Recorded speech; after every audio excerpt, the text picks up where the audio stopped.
My original introduction into CTE is a little bit of a personal story.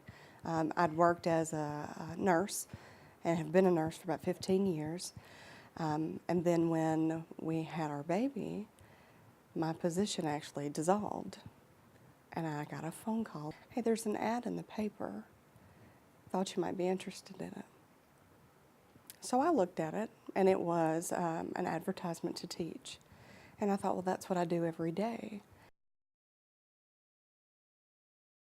The state says, these are your frameworks, these are the things that we want you to teach, and some of it's just what it is. And if my students, well, if I'm going to be bored, then I know my students would be bored. So I start trying to think outside the box to look and see what would I want. And I think one of the main things that sets me apart from core classes is the use of the interactive game review that we are pretty famous for. It's just exciting and it's very contagious. And without a doubt, enthusiasm is contagious. So if I can make my content come alive for those students, then they begin to see past the textbook. One of the biggest challenges that I incurred moving from industry into education was the barrier that education poses itself.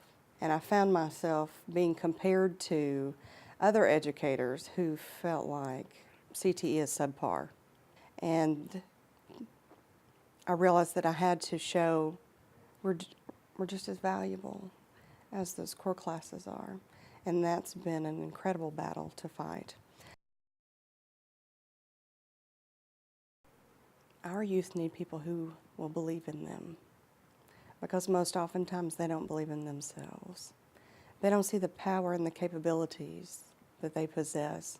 They don't realize their own self-worth. But you know what? Man, I owe you an education. I owe you everything that you feel like this class is worth. And so I challenged my students. Every day when you come in this class, you need to let me know if you've not learned something new by the time you walk out. Without a doubt, ACTE provides me with the most incredible professional development. This is an opportunity, I guess, where you'd say birds of a feather flock together, and you're amongst your own. When you come to ACTE, you're amongst friends, and everyone understands that struggle, and we're all here together to man together, and it's a movement where we're all focused on a common goal, and that goal is to provide for our students, which of course then provides for our economy, and then comes full circle back to us. Why wouldn't you be a part of an organization that would do that for you?